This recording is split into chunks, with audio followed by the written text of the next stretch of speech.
హైదరాబాద్కి పెట్టుబడులు వస్తాయి అనేది కాదు, ఉన్నాయే పోతాయంట. హైదరాబాద్ అభివృద్ధి కుంటుపడుతుందంట. హైదరాబాద్ బ్రాండ్ ఇమేజ్ దెబ్బతినిపోతుందంట. హైదరాబాద్లో హిందువులు ముస్లింల మధ్యన అనవసరపు గొడవలు అవుతాయంట అని చెప్పి చాలా చాలా రకాలుగా ఆనాడు ప్రచారాలు జరుగుతూ ఉండేది. చాలామంది మర్చిపోయినట్టు కూడా ఉన్నారు, ఎందుకంటే అవన్నీ పాత ముచ్చట్లు కాబట్టి మర్చిపోయినట్టున్నారు. కానీ కేసీఆర్ గారి నాయకత్వంలో అభివృద్ధే మన కులంగా, సంక్షేమమే మన మతంగా ఈరోజు పేదవారిని పెద్దవారిని అందరినీ కూడా బ్రహ్మాండంగా కలుపుకొని సంక్షేమ కార్యక్రమాలు అభివృద్ధి కార్యక్రమాలు అందరికీ సమపాలనలో అందే విధంగా చాలా చక్కగా 10 ఏళ్ల పాటు కేసీఆర్ గారు రాష్ట్రాన్ని పరిపాలించినారు. కాబట్టే భారతదేశంలో ఎన్నో రంగాలలో తెలంగాణ ఒక రోల్ మోడల్గా, ఒక దిక్సూచిగా, ఒక ఆదర్శవంతమైన రాష్ట్రంగా తలసరి ఆదాయంలో కావచ్చు, విద్యుత్ వినియోగంలో కావచ్చు, పరిశ్రమల ఆకర్షణలో కావచ్చు, వ్యవసాయ విస్తరణలో కావచ్చు, పేదవాళ్ళను ఆదుకునే సంక్షేమ కార్యక్రమాలు కావచ్చు, యాదాద్రి లాంటి గుడి కట్టే విషయంలో కావచ్చు, ఏ విషయంలో అయినా డాక్టర్ బాబాసాహెబ్ అంబేద్కర్ గారి ప్రపంచంలోనే అతిపెద్ద విగ్రహం పెట్టే విషయమే కావచ్చు, లేదా ఇంటింటికి నీళ్ళు ఇచ్చే విషయమే కావచ్చు, ఏ విషయంలోనైనా బ్రహ్మాండమైన అభివృద్ధిని, బ్రహ్మాండమైన సంక్షేమాన్ని 10 ఏళ్లలో కరోనా లాంటి మహమ్మారి తరుముకొచ్చినా పేదలను కడుపులో పెట్టుకొని చూసుకుంటూ ఎక్కడ సంక్షేమం ఆగకుండా చూసుకున్నారు. కాబట్టి కేసీఆర్ గారిని మీరు రాజేంద్ర నగర్ నియోజకవర్గంలో కూడా మనస్ఫూర్తిగా ఆశీర్వదించి ఆనాటి మన అభ్యర్థిని మీరు అఖండమైన మెజారిటీతో గెలిపించారు. తమ్ముడు కార్తిక్ రెడ్డి గారు చెప్పినట్టు ఎమ్మెల్యేలు కొంతమంది పార్టీని వదిలిపెట్టి పోవచ్చు కాక, కానీ ఎమ్మెల్యే పోయినా అధికార లాలసతో పైరవీల కోసము పదవుల కోసము ఇంకో దానికోసం వారు పోయినా మేము మాత్రం ఉంటాము, పార్టీని వదిలిపెట్టమని చెప్పి నిబద్ధతతో ఉన్న మా గులాబీ అన్నదమ్ములకి, మా ఆడబిడ్డలకు హృదయపూర్వకంగా శిరస్సు వంచి నేను ధన్యవాదాలు తెలియజేస్తాను. కష్టాలు అందరికీ వస్తాయి, కష్టాలు మనిషి అనేవాడికి అందరికీ వస్తాయి. గెలుపులు ఓటములు ఎదురు దెబ్బలు ఇవేవి కొత్త కాదు.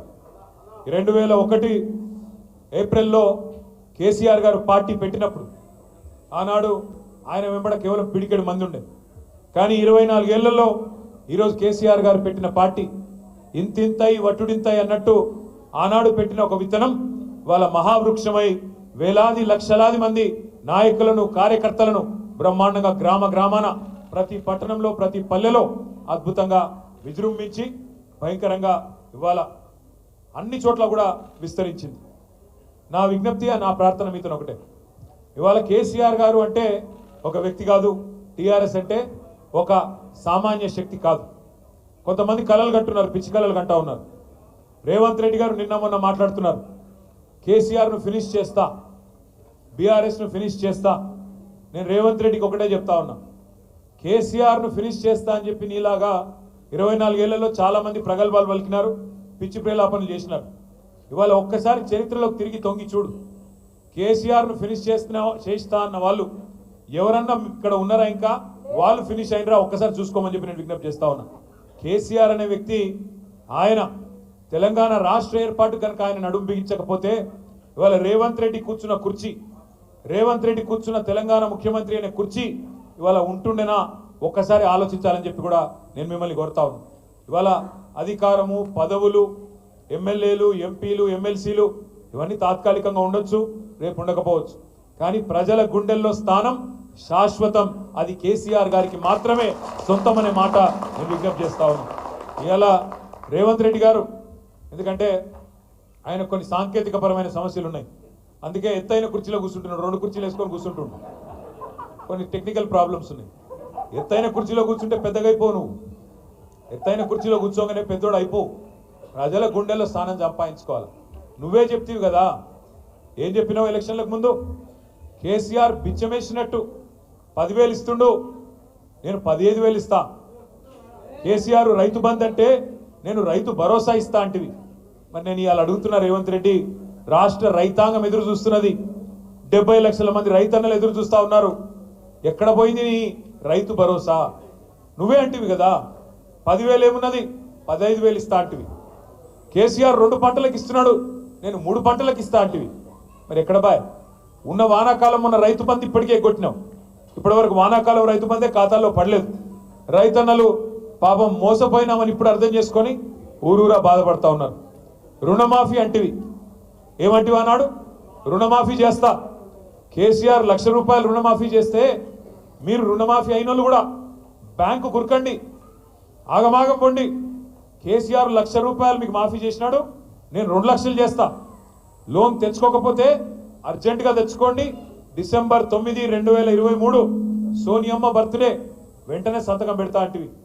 మరి సోనియమ్మ బర్త్డే పోయిన సంవత్సరం అయిపోయింది, ఈ సంవత్సరం రానే వస్తున్నది, ఇంకో సంవత్సరం. మరి 2023 అన్నావు, అది పోయింది.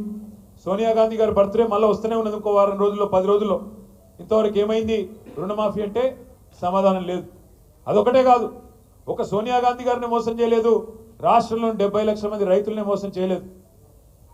మొత్తం ఏ దేవుడు కనబడతా ఆ దేవుడి మీద ఒట్టు. యాదగిరి గుట్టకు పోయిండు, యాదాద్రి లక్ష్మీనరసింహస్వామి మీద ఒట్టన్నాడు. వేములవాడ పోయిండు, రాజరాజేశ్వర స్వామి మీద ఒట్టన్నాడు.